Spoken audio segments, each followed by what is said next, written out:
All right, another 90s thriller here. This time we've got Pacific Heights, starring Matthew Modine, Melanie Griffith, Michael Keaton, and a very topless Beverly D'Angelo, which is always good to see. Mrs. Griswold herself.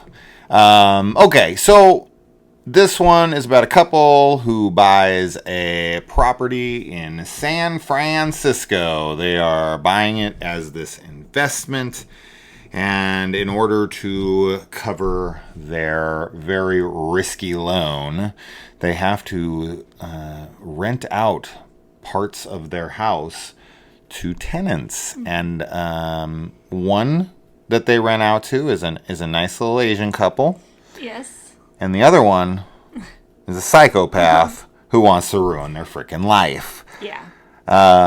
So Michael Keaton always plays kind of a nut no matter what movie he's in. I feel like he's just got that, look to him. He's intense. He's an intense guy. But he plays a villain very well. And, I've always liked this movie. I've seen it a few times. I would say this is probably my least favorite watch. I still enjoyed it.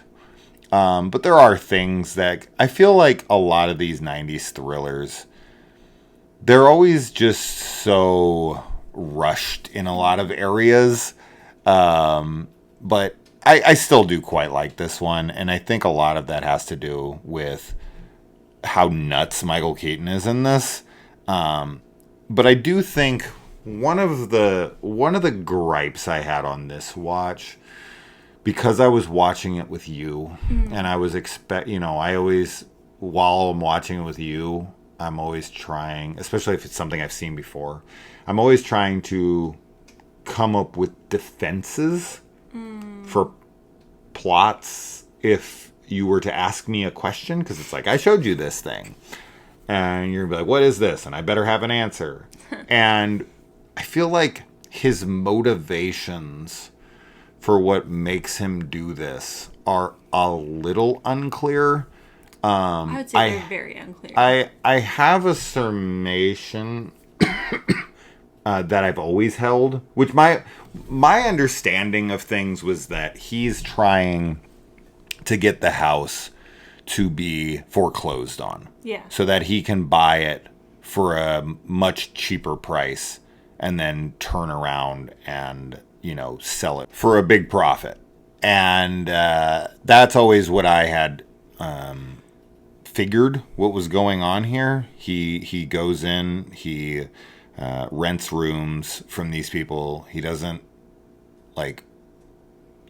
he knows how to play the law to his favor. He knows the laws in those states. Yeah. And he uses it against them because there's these tenant, laws that are protection laws that are favor the tenant. And I don't know. It feels unbelievable, right, in the film, but then you hear stories in real life that sound just as crazy. So it's like, is this actually believable that this guy came in, he hasn't even really paid rent, and they're like, sorry, you can't kick him out, he has rights, and you have to get a lawyer, and you have to, this and that. I don't know. Yeah. I do think that the biggest downside for the film is his motivation in general, because you're probably right, but that also doesn't make sense to me. Because he's getting paid by his family to stay away, he doesn't really need money. So I do think that he's just kind of a malicious person that wants to mess with people, but at the same time he is trying to run some type of he's grifting because he has people that help him. Yeah. That he is gonna cut in the profits. So that's why I think you're probably right. He's trying to either get them to foreclose or to get some large settlement from the court or whatever. But that's also very weird because he's using fake identities. And I guess it is the 90s, so maybe it was harder for them to, verify that the person was who they say they are, but like for it to go through a court process, which it is, like in this movie, like the couple, the landlords, have him in court, but he's using a fake name. Yeah. So I'm like kind of confused on that. Yeah, I don't know what the legalities on that. I guess he has. I mean, he has like a passport and driver's license and stuff, but so I don't know. Yeah, he steals the the identity of the last person Yeah. he fucked over, and the last person he fucked over was Carter Hayes. And then he steals our main character's name here. So he steals his identity, and he's living in like a ritzy hotel under his name and his money. But it's like they don't have any money. That's like very prominent in this movie. They can't even get a loan to cover anything. They're broke. Yeah. So he bankrupts them basically, and then tries to steal his identity and his money. And it's like, he don't got no money. I know. You made sure of that. But I think what he's trying to do is he's stealing their identity, and then he's going to like claim the house as his or something. I have no idea. I don't know. As far as like him having like rights and stuff, I guess, yeah, I mean he signs the lease, but the lease agreement is all like you have to pay like the deposit, which is in the lease agreement. So I don't really know. I think that he pays him a sum. He pays him like $600 or something. And yeah, he says, but he I'm going to wire pay the you the full rest. amount. Yeah, so I I think it's because he took some money Right. and signed a lease. It's like you're now contractually obligated to take him as a tenant. Yeah, I guess. I mean, this is definitely one of those things where, like, you could never do this for, like, an apartment complex or anything. Like, you could only get away with it, which obviously he's only targeting, like, individuals specifically. But I think the best part of the film is watching just how destructive he is in all parts of this couple's life, and how like they start off as very like hopeful and like this new endeavor, and they're moving in together and they're pregnant, and it's like all this like wonderful things happening, and then he shows up and literally every part of their life is ruined. So I mean, I say that's the best part of the film. It's obviously terrible, but it is just kind of like, oh my god, like you think it can't get worse than it does. Matthew Modine's character in this, like when things start to hit the fan, I feel like he shows his true colors, and I don't feel like he's a very good guy. I agree. I think ultimately it's kind of good that, I mean, they shouldn't be together. Probably. I don't think they're suited. But just at the start of things, though, they have like, you know, they're working towards stuff. But yeah, I do think that his true colors come out, and he is definitely an asshole. I think that, I mean, it's hard because like if you were in a situation like this, like you would be furious. You would be completely livid. But I do think he goes a little bit too far at times. With like, his wife. With his wife, and girlfriend. Also because he's not thinking clearly because he's so angry. Yeah. Which, of course, it's easy for people that are, like, not in that situation to say, but it's, like, because you know this guy's playing you, like, you have to be even more careful about, like, what you do and how you act. Or how you act and what you say, I mean. Yeah. You know, in case he tries to entrap you, which he does.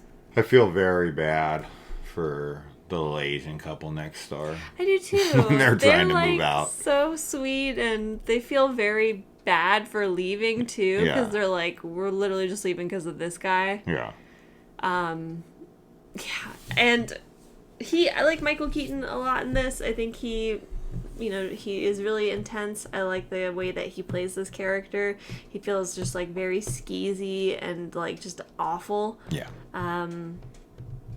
So I was into that. And like when they go in and see what he's been doing to the apartment and how it's just like destroyed. So bad. Is so crazy. Like just throughout too, like them hearing the construction throughout I don't know what night. they think's going on in there. I know. That's But it's like what can you do? They try to get him out. Yeah, I mean, I think this is one of those kinds of movies where you just have to accept whatever's being told to you. Yeah. Like, that's the law. They can't do that. He called the cops just in the right time for him to catch him, and they threw him down the stairs and out the window and all this stuff. Like, you Not just like have to... what would really Yeah, happen. you just have to accept it. And I don't think you have to suspend disbelief too much. You just got to go by the film's logic, and I think the film's logic is like reality adjacent. Yeah. It's not crazy overboard where you're like, oh, come on. Like, I feel like the reactions are believable enough. I feel like the laws and everything that are at play are like just believable enough where you're like, that kind of sounds like bullshit, but hey, I don't know, things can get kind of crazy. You know, you watch so many exposés.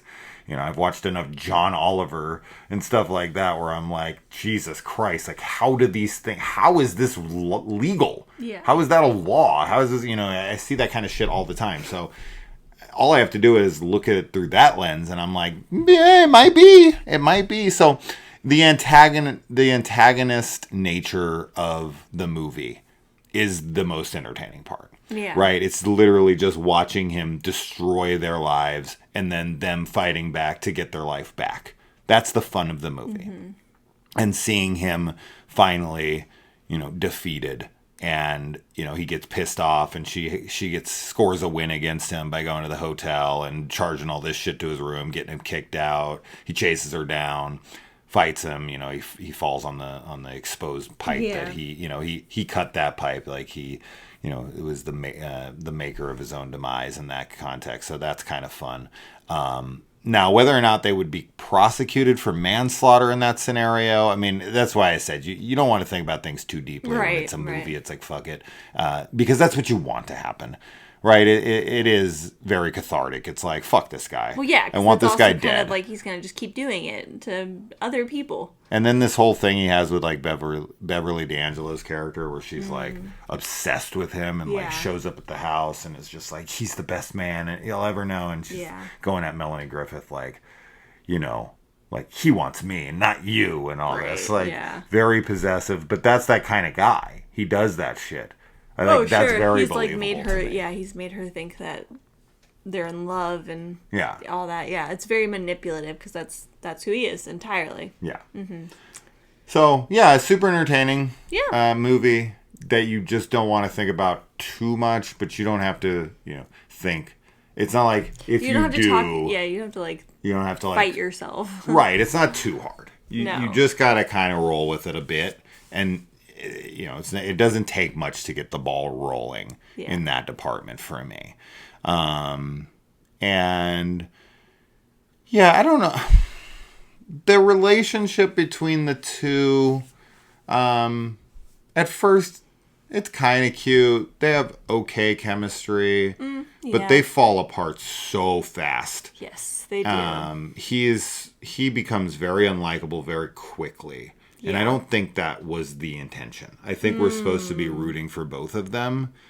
And I kind of wasn't rooting for him as much as I was her in the end. No, definitely not. So I think they kind of failed on that front. It might be his... Maybe I'm just too used to him as Papa, you know, as Brenner in Stranger Things or something. I'm like, I see him as the villain now or something. But maybe. Yeah, I don't know. They kind of have a little bit of a side story thing going on, with this like cop who tried to apply there, and his application gets lost, and he thinks it's like racial, and you know, it doesn't really play into the movie as much as I thought it would. Yeah, I definitely thought it was going to be... I thought he was going to show up and be, like, upset that they didn't call him or, like... something, but it just kind of happens at the end that he's one of the detectives at the police station that she goes to. And it's like... It kind of just rubs it in her face. Like, don't you wish you'd rented to me instead? I think... So, that was kind of funny. Bet you wish you rented the black guy now. Yeah. I think it would have been funny is if in the very end he comes in, like right as Carter's about to, you know, do something. They either kill him or the cop comes in and kills him or whatever. And he's like, you know, I'll cover this up if you give me the place now. Yeah. Like, I'm going to help you through this as long as I get $50 off my first month. Yeah. Anyway, yeah, it's a good '90s thriller. Yeah. It's not excellent, but I think it's a fun watch that holds up pretty well. Yeah, I agree. Yeah. So anyway, all right. Let us know what you think about it. We'll see you in the comments. Bye. Bye.